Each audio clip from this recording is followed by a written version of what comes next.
நாம எல்லாருமே பள்ளிக்கூடத்துல படிச்சிருப்போம், ஆற்றலை ஆக்கவோ அழிக்கவோ முடியாது. ஒரு வடிவத்திலிருந்து இன்னொரு வடிவத்துக்கு மாத்ததான் முடியும்னு.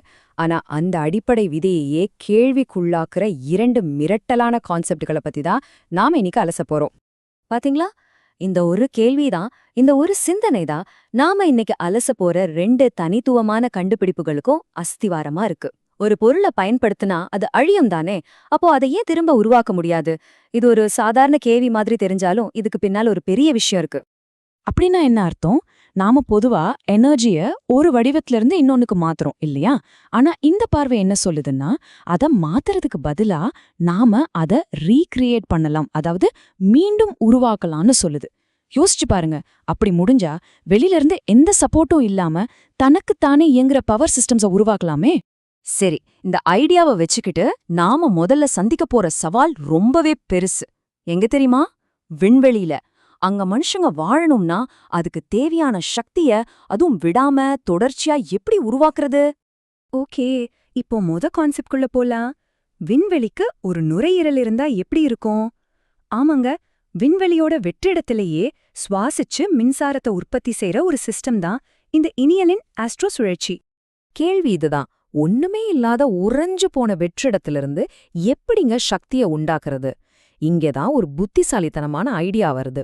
விண்வெளியில என்ன அதிகமா இருக்கு? ரெண்டே விஷயம்தான். ஒன்னு தாங்க முடியாத குளிர், இன்னொன்னு பயங்கரமான வெற்றிடம். இந்த ரெண்டையுமே சாதகமா பயன்படுத்திக்கிறாங்க. இப்ப நீங்க பாக்குற இந்த வரைபடம் தான் அந்த சிஸ்டமோட ப்ளூ பிரிண்ட். இது ஒரு க்ளோஸ்டு லூப் சிஸ்டம். அப்படின்னா இதுக்கு வெளியில இருந்து எதுவும் தேவையில்ல. தனக்குள்ளேயே எல்லாத்தையும் செஞ்சு தனக்கு தேவையான சக்தியை தானே உருவாக்கி கொள்ளும்.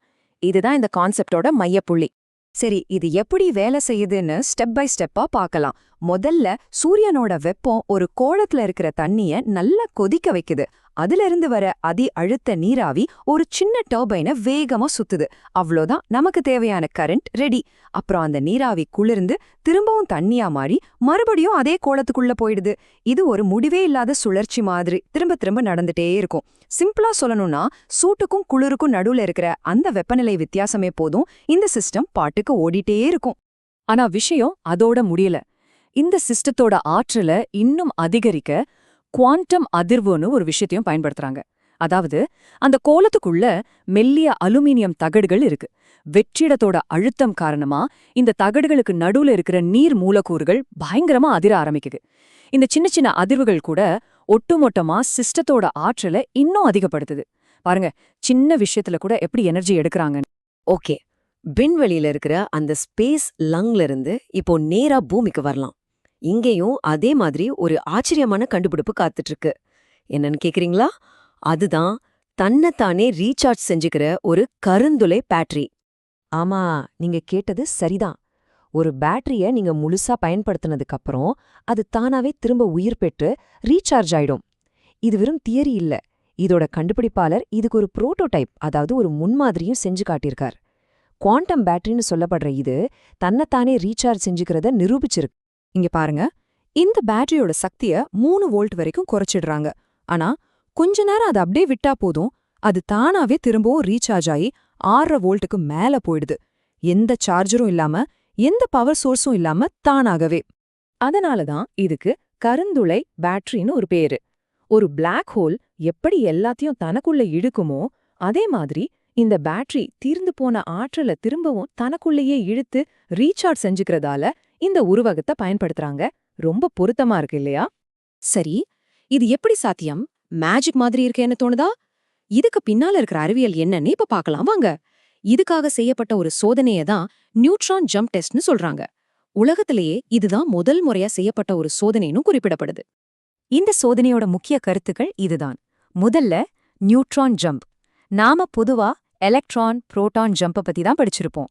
ஆனா இங்க நியூட்ரான்கள் ஒரு இடத்திலிருந்து இன்னொரு இடத்துக்கு தாவறத பத்தி பேசுறாங்க.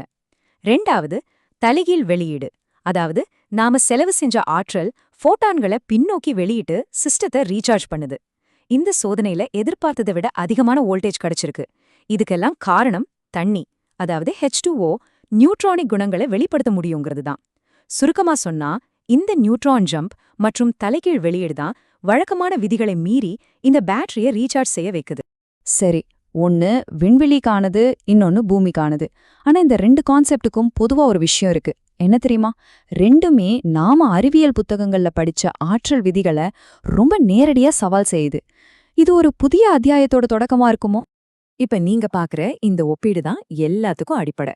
ஒரு பக்கம் நாம படிச்ச மரபு அறிவியல் சொல்லுது, ஆற்றலை ஆக்கவோ அழிக்கவோ முடியாது, ஒரு வடிவத்திலிருந்து இன்னொன்னுக்கு மாத்தத்தான் முடியும்னு. ஆனா இந்த புதிய பார்வை என்ன சொல்லுதுன்னா, பயன்படுத்தும்போது ஆற்றல் அழியுது, ஆனா அதை நாம திரும்பவும் உருவாக்கவும் முடியும்னு சொல்லுது. இது வெறும் ஒரு சின்ன வித்தியாசம் இல்ல, இது ஆற்றலை பத்தின நம்ம மொத்த பார்வையுமே மாத்துற ஒரு விஷயம். இந்த கண்டுபிடிப்பாளர் இத வெறும் ஒரு டெக்னாலஜியா மட்டும் பார்க்கல, இது ஒரு புதிய அறிவியல் புரட்சியா பார்க்கறார். இதனால உலகத்துல இருக்கிற எல்லாருக்கும் ரொம்ப குறைஞ்ச விலையில மின்சாரம் கொடுக்க முடியும்னு அவர் உறுதியா நம்புறார். அதனாலதான் சொல்றார், தமிழால் முடினால் உலகத்தால் முடியும்னு. அப்போ கடைசியா நம்ம முன்னாடி நிக்கிற கேள்வி இதுதான். ஆற்றலோட எதிர்காலம் நமக்கு ஏற்கனவே தெரிஞ்ச விதிகள்ல இல்லாம அந்த விதிகளை தைரியமா கேள்வி கேட்கிற இது மாதிரி யோசனைகள்ல தான் மறைஞ்சிருக்கும். நம்ம வழக்கமா போற பாதையை விட்டுட்டு கொஞ்சம் வித்தியாசமா சிந்திச்சா ஒருவேளை அடுத்த பெரிய எரிசக்தி புரட்சி அங்கதான் நமக்காக காத்துட்டு இருக்குமோ? யோசிச்சு பாருங்க. இந்த அலசலில் இணைந்ததற்கு நன்றி.